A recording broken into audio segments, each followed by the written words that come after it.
And we are off. You want me to introduce you or you introduce yourself? I can just introduce myself. Okay. Okay. Go ahead. I am Paul Jones and aka Pauly J. At Indiana Pauly J across all platforms. Oh my gosh.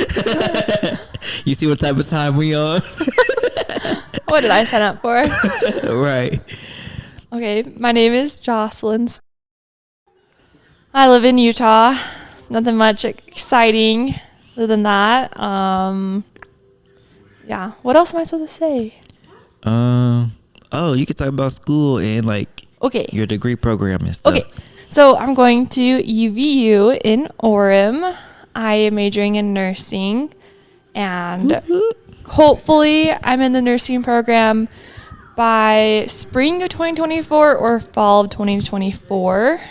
And I just got home from a full-time mission for the Church of Jesus Christ of Latter-day Saints. And that's where I met Paul in Portland. And I also served in Tahiti for some time.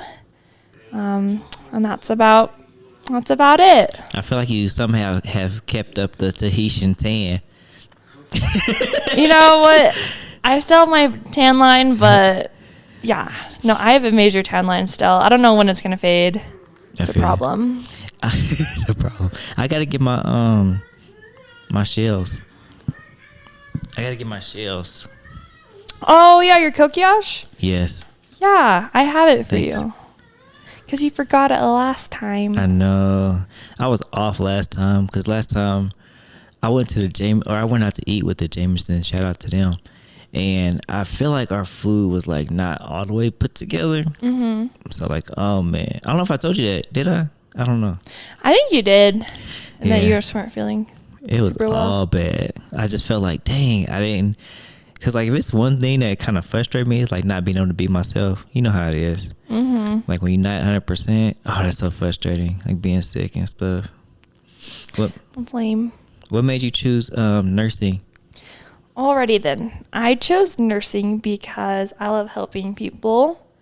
I spent quite amount of time when I was younger at Primary Children's Hospital for different reasons, but growing up, I had to go to the hospital every few months or so, get an x-ray of my spine for my scoliosis, which is when my spine curves like an S. And that resulted in me getting a few spinal surgeries, one of which was a spinal fusion.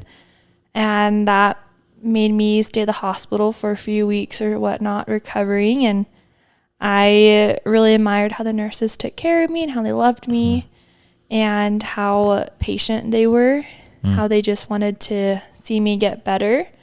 And I wanted to do that for other little kids. That's real. What age was the, how long did this process last though? Gotcha. Okay, so actually funny story, in 6th grade when I was 11, maybe 10 or 11, I wasn't feeling very well. I had a big stomach ache and it wasn't going away. And so we went to my family doctor for them just to check out my stomach, see what's happening or whatnot. And that resulted in them getting either an ultrasound or an x-ray or some sort.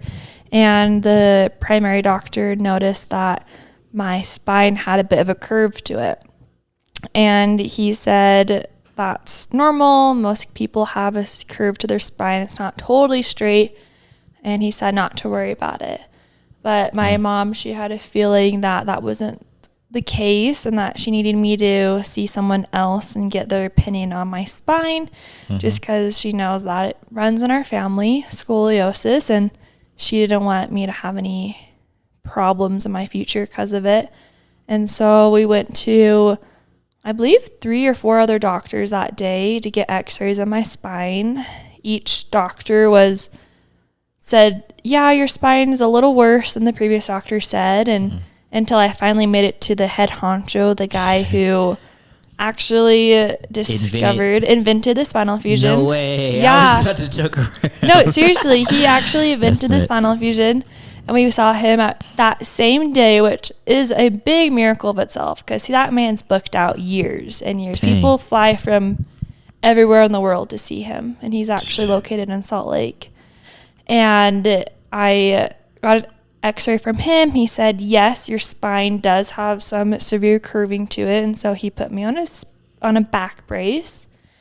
And this back brace was molded to my body, my torso. Mm-hmm. It was thick plastic and had pads on the inside to force my spine to move in a certain direction. And I wore that for 4 years, 18 hours each day. And that was hard because I was in middle school during all of that. And there was lots of challenges associated with it. But I kept it up, and I kept wearing that brace every day. And it was embarrassing, but it taught me a lot of lessons. And eventually, though, my spine was too stubborn and it wanted to curl like my hair.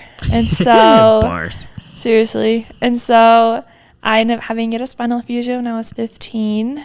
That is when they put 2 rods, titanium rods, down my whole spine to straighten it up. And then they put screws going kind of like a ladder through my spine, and they put a bunch of bone marrow and cocoon it all up, so it's a nice little cocoon spinal titanium rod. That makes any sense. And I grew 4 inches from that spinal surgery. I'm about to get me a spinal surgery. Seriously, I felt like a giant. And then I just had a few other surgeries after that, just to tweak a few things here and there, but that is my spinal fusion. That's why I wanted to become a nurse, is holy smokes, to help people. How did you essentially, how did you survive socially in middle school with that? It was hard. I definitely had to rely a lot on my Savior. That was when I really developed my testimony of Christ. I didn't have a lot of friends growing up. I moved around quite a bit, and it was awkward. I wasn't the most confident person, and so it was difficult for me to be confident wearing this brace where you could obviously see something funky happening underneath my shirts or whatnot. I couldn't bend like other kids, couldn't run with the brace on. It just looked like I had like a Barbie stomach. And so I just had to rely on my family and prayer. That's when I focused a lot on just reading the scriptures and finding peace through other means that I couldn't find through friends or social life. I had to look beyond that with an eternal perspective. And so that was really the sole purpose of how I was able to survive and persevere all of that. That's real. So what was you had a verse that I feel like yeah. I was when we had lessons, you had a verse. It's to go with D&C 636. Say it again. D&C 636. It's Okay. Look unto me in every thought, doubt not, fear not. And that was a verse that I was actually, before my spinal fusion, maybe a week or two before that surgery, I was having pretty bad anxiety, and I was nervous because it was a major surgery. The surgery was, I want to say, over 8 hours long or something, even longer. I have no idea. But I was getting stressed out about that, and I couldn't sleep, and I just felt that I needed to open my scriptures. And at first, I kind of dragged my feet a little bit. I'm like, well, that's dumb. I've been reading my scriptures the whole life, and, it helped. It helps, obviously, but I need something else. I need not have this surgery. That's the way it would help me. And I was pretty fearful, but when I read that verse, it just hit me so hard. And that was probably the first time in my whole life where I really, really, really knew that there was a God, and that he was really aware of me. And when I read that verse, it just felt like peace. And it was exactly what I needed. What's one of your earliest memories of childhood? One of my earliest memories. Let's see. I have always been, I'm the oldest in my family, or out of the kids and grandkids. And so I've always lived around adults until my younger siblings and cousins came around. And I always wanted to be like them and help them out. And so when I was young, I want to say around 2 or 3 years old, my dad was building a garage in our first home in Holiday, and I wanted to help him so badly because I wanted to be just like him. He was so cool, and he was building this garage, and I came out with my sand toy bucket and shovel, and I probably some other silly little kid tool, and maybe some gardening tools, and I wanted just to help build this garage with him. And so he set me down on the ground, and he gave me some scrap pieces of wood and let me just mess around with that until I could one day actually build a garage. That's cute. Yeah, lots of memories of just me helping my parents or being chaotic and making messes, but some of my earliest memories. Can you remember like your siblings coming into life? Because what's the age difference? Gotcha. My sister, she is 2 years or around 2.5 years younger than me. And then my brother's, I want to say 5 years younger than me. And then my little brother's 15 years younger than me. And I don't remember my sister very much when she came around. I just always remembered her being there, whether she was an infant or a 5-year-old, whatever. My little brother, I do remember him coming. It was weird having a brother. I remember putting him in laundry baskets. I was folding laundry and just as a little infant, and I would put him in laundry baskets with all the clothes and pretend I'd bury him just to, be funny but not scare him. And so that was one of the first memories I had with him. But with Beckham, since I was older, I do remember my mom being pregnant and having her go into the hospital for him and bringing him home from the hospital pretty well. And that was also the same week I came home from the hospital for my spinal fusion. And so my mom and I were totally out that summer. I was in bed, and she had a newborn taken care of that summer. And so I do remember Beckham pretty well. That's so ironic. Right? Like released at the same time. And we moved that summer too into this home we're in currently. Dang. And it was all the same summer, same time. It was very stressful. Yeah. I bet. Goodness. Do you feel like some of these, like, I guess what pieces do you pull from currently to get you through situations? Like from all of that? All of that? Well, all of that that was when I was 15 and younger. All of that helped me get through my mission. And then my mission's helping me get through the stuff I'm going through now. And I view all the challenges, the good and the bad, all as character growth and just opportunities to change and be better.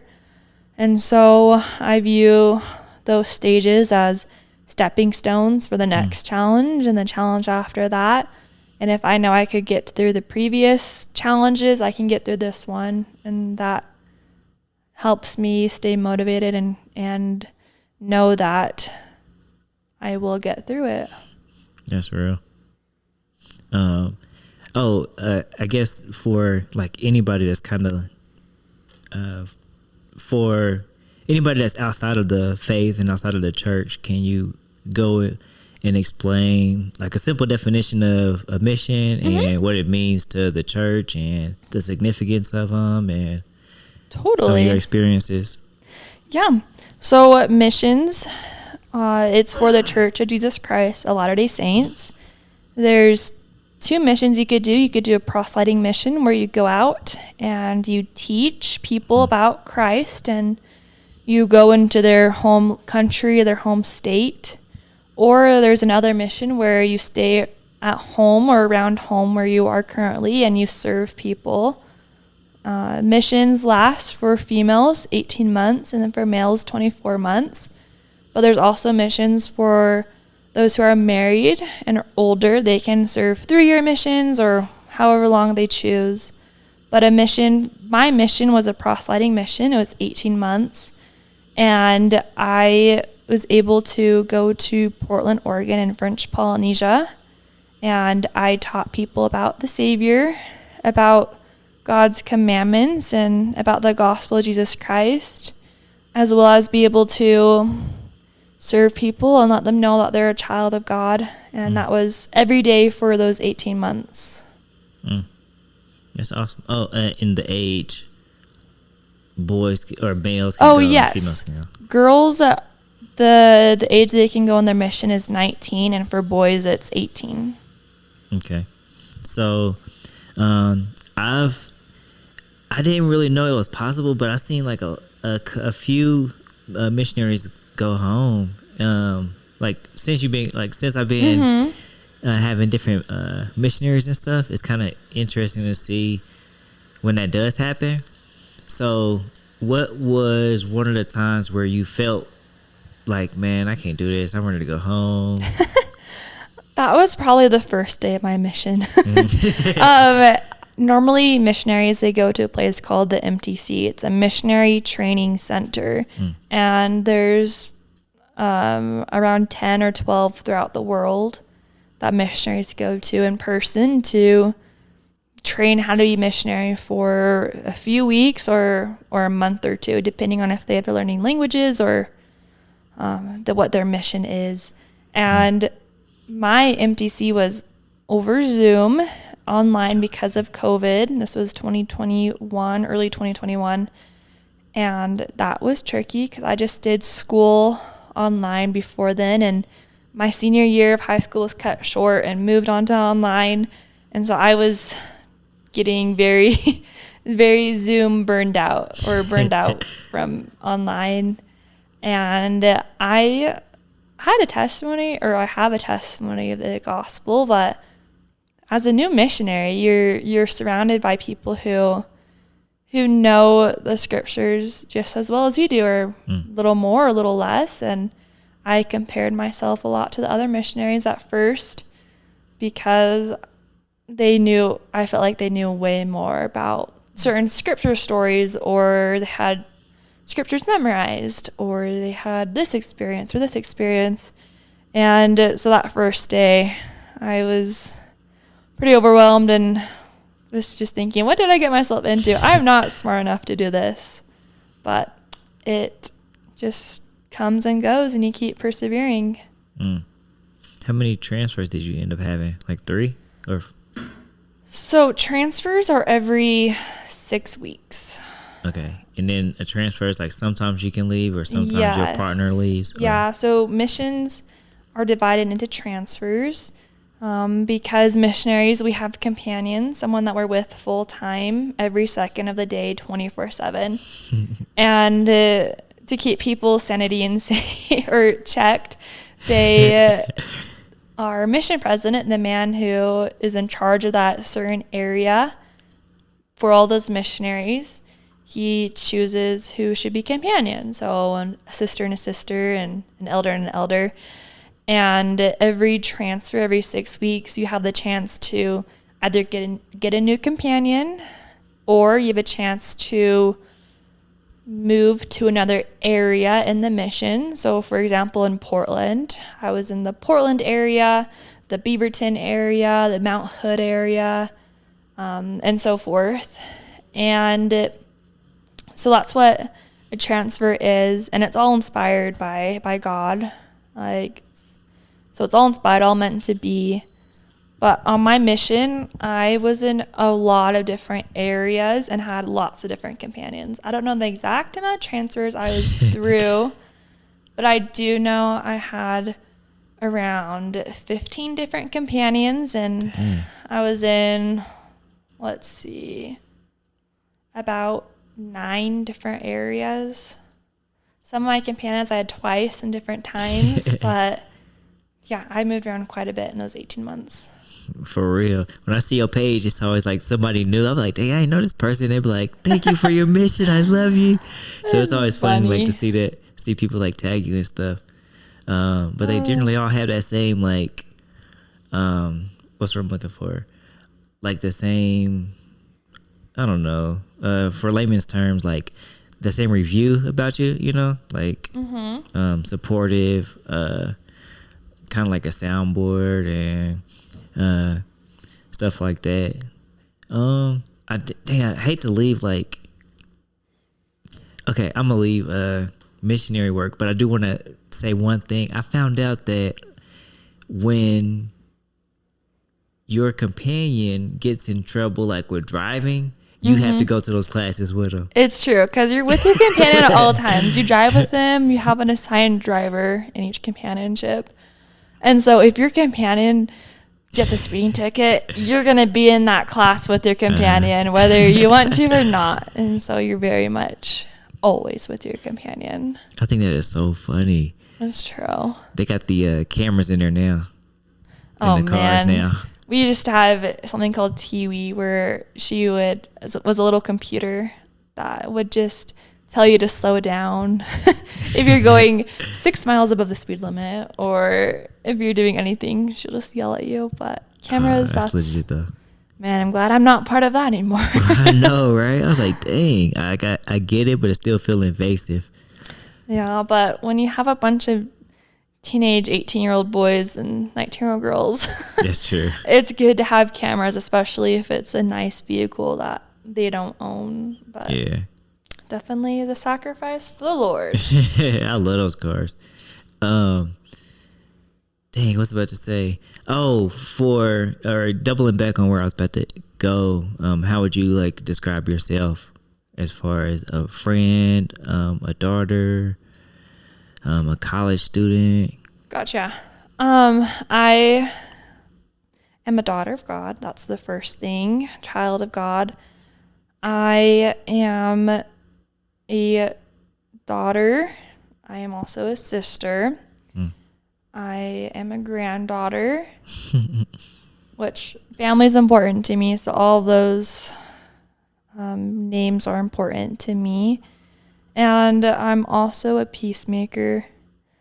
I like helping people.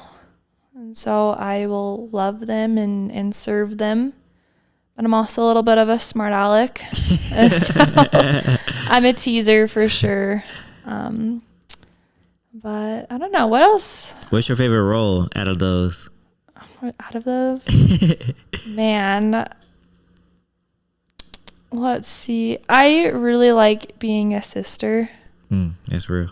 It's hard work, especially when my siblings are annoying or I'm annoying them and they don't want anything to do with me. But I love being the guinea pig in my family and showing them what to do and what not to do, and so that they can be better and more successful than I am.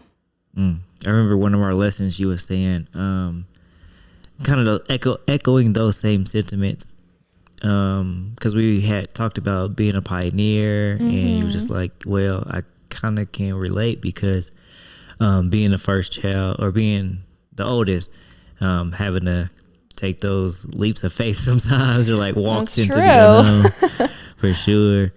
Absolutely. Where do you see yourself in 50 years? 50 years. Big 50 years. Man, hopefully I'm alive. That would be nice. I'd be a big old 70 years old. Legit. I want to, and I see myself having grandkids and a husband, and my kids will come over with their kids, and I can be the really fun and highly extra, or let's see, a grandma that would spoil their grandkids. Like vibrant. Oh, yes. I'm definitely doing summer camps with my grandkids and take them on little vacations. But, yeah, I see myself as a grandma. And I also see myself in a home. It doesn't have to be big, but a home that has a big yard. Because I live outside and I want there to be family gatherings quite often, and that was either outside or in the kitchen, someplace where we can all be together. That's so legit. Yeah, you're gonna be like the Pap and Fusses. Something like that. Right? I love them so much. Yeah, they're cool. I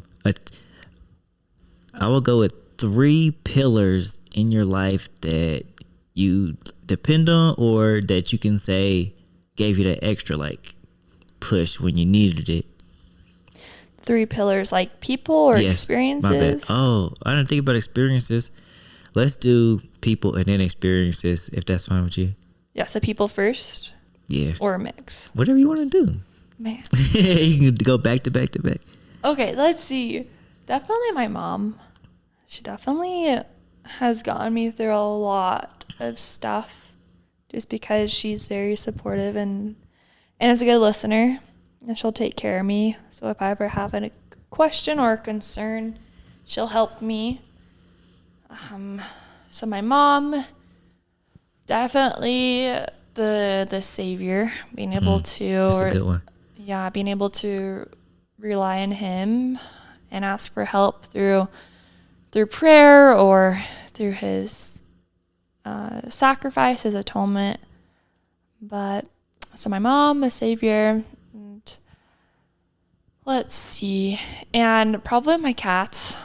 I know that's really not that great of a statement, but my cats, I'm a crazy cat lady. I really am. And I don't know what it is, but cats and me, we have a connection.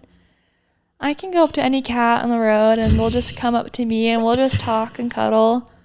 I don't know. I just have a sign for cats to come and trust me, but I really do and I really do love having that connection and just that companion of my little kitty cats and talking to them or helping them, and that has gotten me through a lot too. It's really unique. No, it's very unique pillars. I'm a unique person, so I don't know what else to. I'm not surprised. And then, what was it? 3 experiences? Yeah. Let's see. The first one is the mission. It taught me a lot of life experiences, how to speak to people, how to love people, how to serve people, and also how to dig deep, how to not give up. And so that mission has hundreds of crucial experiences, part of it. And then the other experience I would say would be that whole spinal adventure journey that taught me and prepared me for other moments in my life.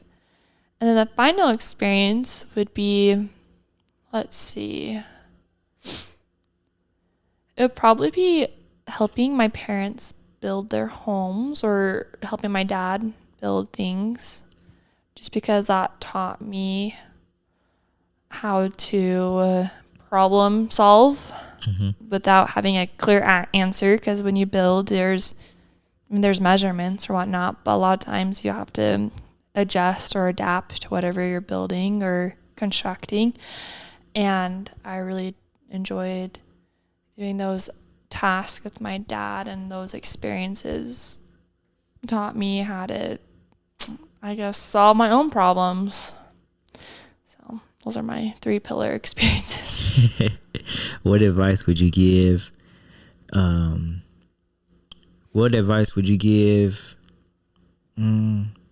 guess to a random person, to a lifelong member, and then to your old self? Gotcha. Okay. For the stranger, I would tell them that they're not alone. I did this hundreds of times already, where I would go up to strangers and tell them, hey, I just want to let you know that you're a child of God and that he loves you, he's aware of you, and that you're not alone. And that can be some of the biggest, I guess, truth or knowledge someone can receive at that moment that can help them and change the course of their life. And then for a family member, what was a member? A lifelong member of the Church of Jesus Christ of Latter-day Saints. Gotcha. I would tell them to also love people, but to not judge others, not judge other religions. And I'm not saying members of church do judge other people or they do nothing like that. But we are a people who we like to set ourselves apart from the world by just the way we carry ourselves or the actions we do. And it can get easy to be caught up in those actions or those standards and judge other people for not keeping those standards or not dressing the same or not looking the same, whatever it is. And I would just suggest to not judge, but to love everyone and accept everyone, because that's what Christ would want us to do. And we should do the same. It was kind of like I enjoyed that part of sacrament today. Mm-hmm. The unity part and the judgment part, because it's true. You know, you go somewhere else, it's easier to see like I guess the macro differences, and then when you're in church, it's easier to see like the micro differences. Yeah. And I love the way he put that, where it's like you judge people off the simple stuff and think about, you know, you're not really thinking about what you're doing. You know, you kind of like do it inadvertently. So I thought it was good. Your advice to your younger self, I would say right when you found out, well, like right when you got your diagnosis for your spine, what advice would you give that young lady? I would tell her that everything was gonna be all right. Life is full of ups and downs, and I had to learn this life lesson over the years, but that everything that we go through, we are strong enough. God doesn't give us challenges that we can't handle, and he knows what our body's capable of. He knows what our mind is capable of, and everything that we go through, he is aware, and the Savior, he's felt all that already. He knows that perfectly. And so I would tell her to just have that faith in the Savior and trust, and know that you are strong enough, you are tough enough, you can do anything if you just persevere, if you keep moving forward and not give up. What's your greatest accomplishment so far? Greatest accomplishment? Let's see here. I would say, I know I get to talk about the mission so much, but it really was such a big part of my life. I would say accomplishing the mission, coming home and seeing my family for the first time after 18 months and giving them a big hug in the airport. That to me was the biggest accomplishment, because that was the hardest moment of my life, those 18 months, but also the best. And having it all completed, it was bittersweet, and that to me was the biggest accomplishment I've done. Dang, we missed something about the mission. P-Day. Oh, yeah, P-Day. Can you explain P-Day? Yeah. Okay, P-Day it's called Preparation Day, which is a really nerdy name for basically the day where missionaries, it's once a day, one day a week. It's either Monday or Tuesday, whatever the mission president chooses. And that day you have between the time of, I want to say 9 a.m. or 8 a.m. to 6 p.m. to talk to your family. You can talk to them on the phone or text them through Facebook Messenger. You get to go to the store and get all of your groceries you need for the week, do your laundry, clean your house, because we're never home as missionaries. We're always out and about. And so it's nice to have that one day of week to finally catch up on some personal needs that you need. And then also the best part of PA Day is that you get to go to the church building, or heck, you can do mini golfing or whatever it is you want to do, as long as it's in the missionary standards, the rules, and you get to hang out with the other missionaries. And it was nice when I was in Portland because I got to be with a group of missionaries. There's maybe around 20 or 22 of us, and we just got to go and hang out for that time period of that day. And then in Tahiti and those other islands, it was always usually my companion and I only on P Day.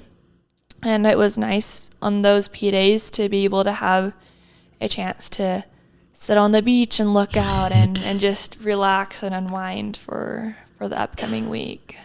That's dope. And then the hours, like a general schedule, I assume was like you wake up at like 5 or something like that. And yeah, it depends again on the mission, but the standard, what's in the missionary handbook is you wake up at 6:30, you exercise until around 7:30, and each mission will have that set time period and those time frames to do all of that. And then you get ready for the day, you do personal study, companion study, and then you out the door by 10:30 in the morning, and you don't come back until 9 p.m. at night. That's such a long day. It is a long day every day. Okay. Well, let's pivot or transition into more surface. Oh, Casey Musgraves. Golden hour. I love that CD. My bad. Squirrel. I do love Casey Musgraves, so that's my girl. So, my bad. Back to more surface level questions. Do you like to travel? I know you say you like the beach, or I don't know if you were saying that or. Yeah, I didn't really travel a whole lot growing up. We would go to St. George, which is 4 hours south of our home and up here in Utah County.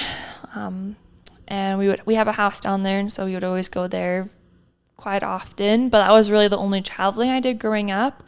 But now that I've gotten older and I have a little more of a brain and I've saved money now and I have a car and all that, I definitely do want to travel.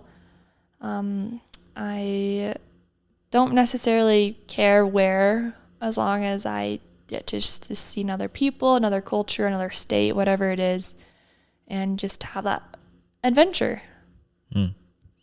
So do you have like a bucket list of destinations? I mean, like if you had to make one up on the spot, like 3 places you would want to see. I've never even thought of it before.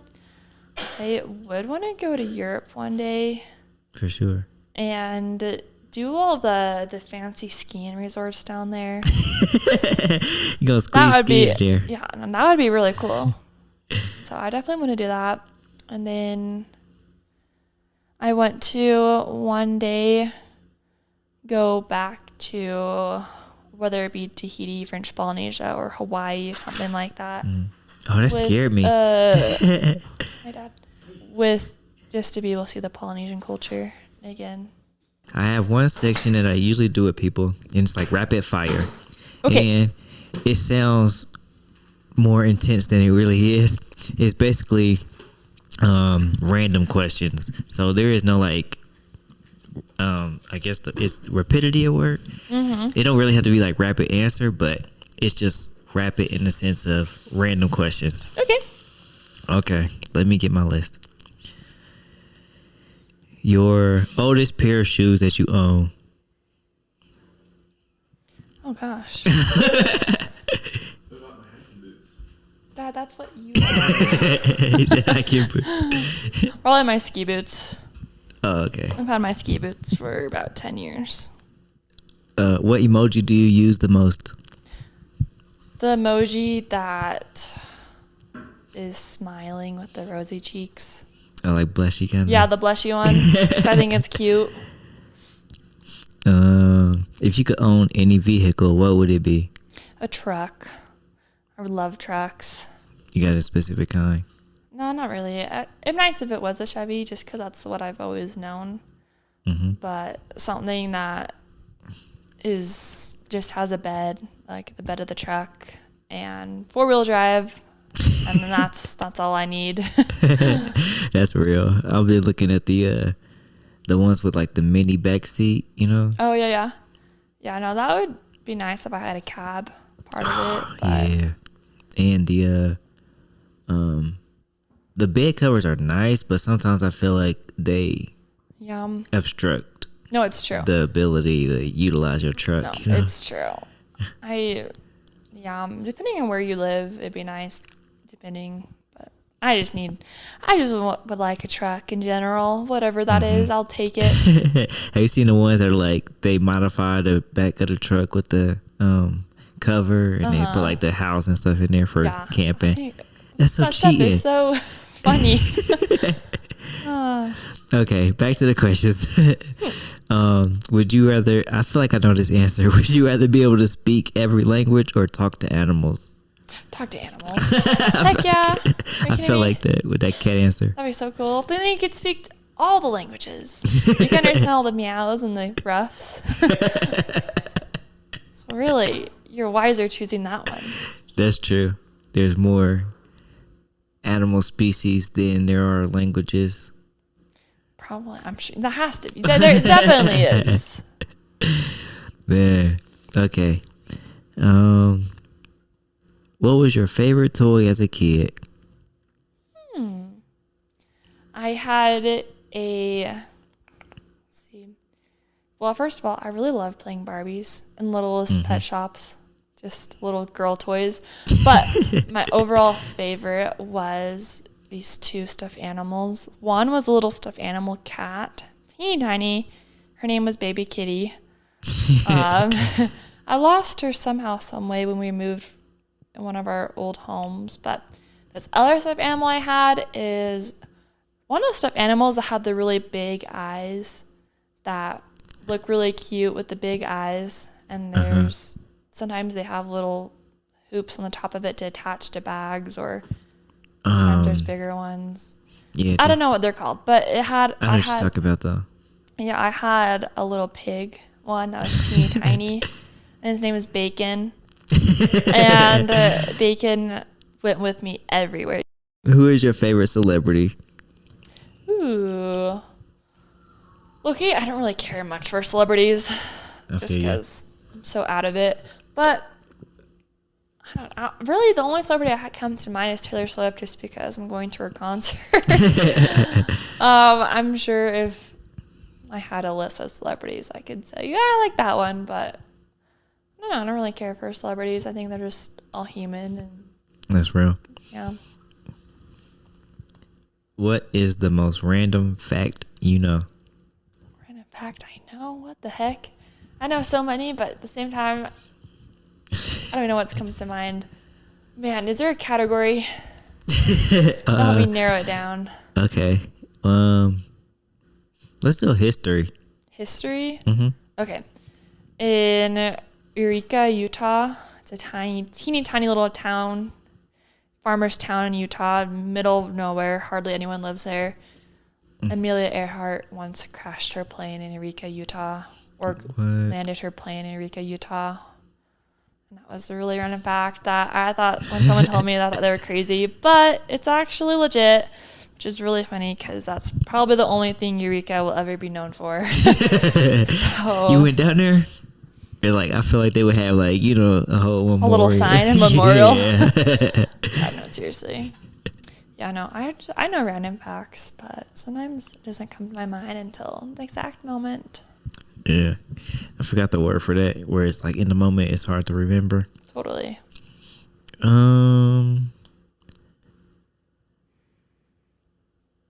Okay. I wonder if I want to.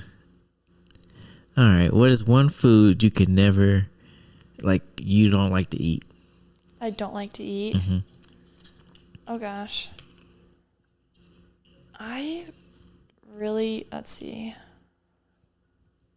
There's a lot of foods. I'm actually a picky eater. You ate the inside of the sandwich. That was I know. what? No, I am a picky eater. Let's see, what is it? I don't like instant mashed potatoes, the one from the packets. That's the powder. Mm-hmm. Yeah, the water or milk, whatever. Yeah, milk, butter. I can't do that. It makes me gag every time I eat it. And I can only do fresh mashed potatoes from real potatoes because it's too gross. So that's probably one food. There's so many more. That's funny. Sister Pappenfoot actually makes some bomb handmade mashed potatoes. Legit. That's yummy. I know I keep talking about them. What would be the ultimate gift for you to receive? The ultimate gift? Man. Just gift like Are you a gift person? I am a gift person. I actually do I love giving and receiving gifts. Is this a gift for like right now or for overall my life, or just like who would be the giver? Kind of like I interpret it as similar to your favorite toy, where it's like just one of your favorite gifts that you remember. Oh, one of my favorite gifts that was given to me? Oh, gotcha. Yeah, my bad. Totally not here. One of my favorite gifts is, let's see.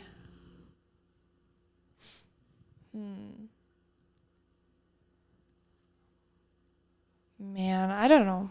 That's a bad.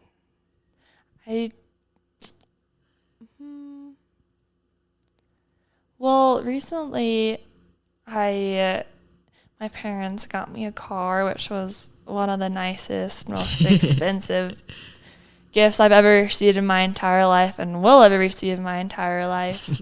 Helpful. Yeah. But something that was small that I really loved was, let's see, one time when I was younger, I always wanted to be a teacher. Elementary school teacher I did, and I would force my siblings to sit down in my classroom I created in my room, and I would force them be taught multiplication, whatever I learned at school that day. I would make them sit down and I would teach them, and I did that every day for years and years and years, and we all are convinced that my sister's as smart as she is because I forced her to read. But one time I was given a really old projector I had the same projector when I was in first grade, where my teacher had it, and somehow, some way, I was gifted a one similar to it, where it has a glass box, a glass screen on it, and you can write on that glass with an expo marker. Then the projector would project whatever I wrote onto the wall. No way. It's really old school. It's probably honestly from the 50s. And it's nothing fancy. You can't see colors with it, nothing like that. But man, I love that projector. It was the best. So my favorite question always is to end the rapid fire. Your favorite Halloween costume? Oh, that's a fun one. Let's see. Man, I'm trying to remember what Halloween costumes I even had.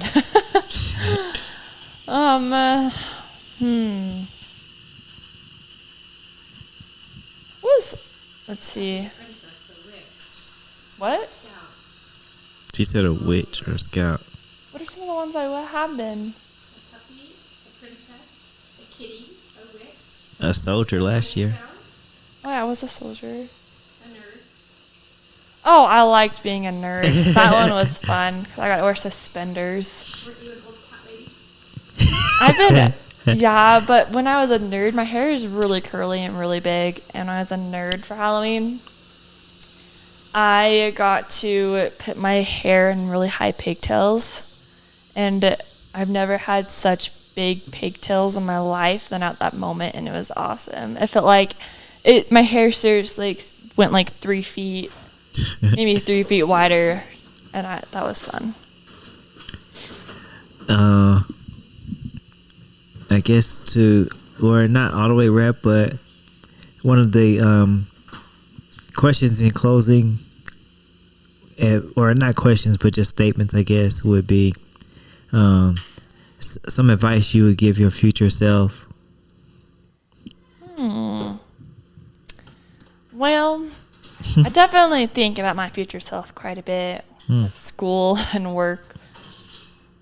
I wish my future self could give me advice, honestly, if I survived it all. But I would tell my future self that to just keep working hard. You don't become great and you don't become good at something by doing it one time. You keep enduring, you keep learning. And so I'm thinking of one day when I'm a future nurse, I would just tell myself to keep digging deep, to keep going through school and not to settle. Just keep trying to become the best version of myself and to use this time here on earth and my body and all of that to use it to the max so that I can say I used up all my gifts and I worked hard with what I've been given. So just keep working hard, keep going. What do you look for? What do you look forward to the most in life and in the future? One day to hopefully be married, have kids. I really want to have my own house and decorate it. I really want to be the interior designer of my house and be able to decorate my kids' rooms. But yeah, just have a family of my own. That'd be really cool. What wakes you up every day? I have a bunch of stuff to do that I have to get done. I wake myself up. Well, yeah. I have to wake myself up in the morning and be up and ready as quickly as I can because I don't want my alarm to wake up my little brother. And so that's my first motivation is the second I hear sound, I have to be fully alert and turn off that alarm so it doesn't wake him up. And then how do I get myself out of bed is knowing that I have a bunch of work and school to do. And if I don't do it, then I'm going to really wish I had. That's real.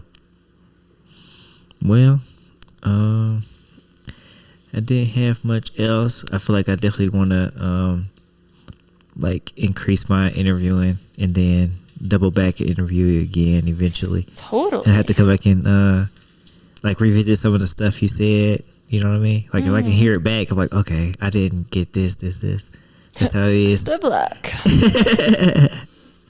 That's real. I always appreciate you, and I'm so grateful to have you in my life. Aw. I'm grateful you're in my life. Do you have any closing statements or any final thoughts? Well, Paul was pretty awesome. Remember just seeing how much he has grown and learned. Thanks. And the dude we met the first time, or when I first met him, and now the person he is today, he still is his funny self, his hardworking self, but he also is much wiser and a much more, he feels a lot more full in his life. It feels like he isn't necessarily missing parts of his life. He knows where he wants to become, and he just feels like his life feels a little more complete now. And so Paul's pretty awesome. I'm glad that he was able to interview me. Jeez. I know. And then just keep going. Life is hard, but it's all character growth. It's all meant for us to change and be better. Amen. Endurance to the end. Mm-hmm. All right. Paul interviewing Jocelyn. All right. Signing out. Oh wait. Do you have a favorite song? Favorite song? Yes. My bad. And then I'm really done. Oh gosh.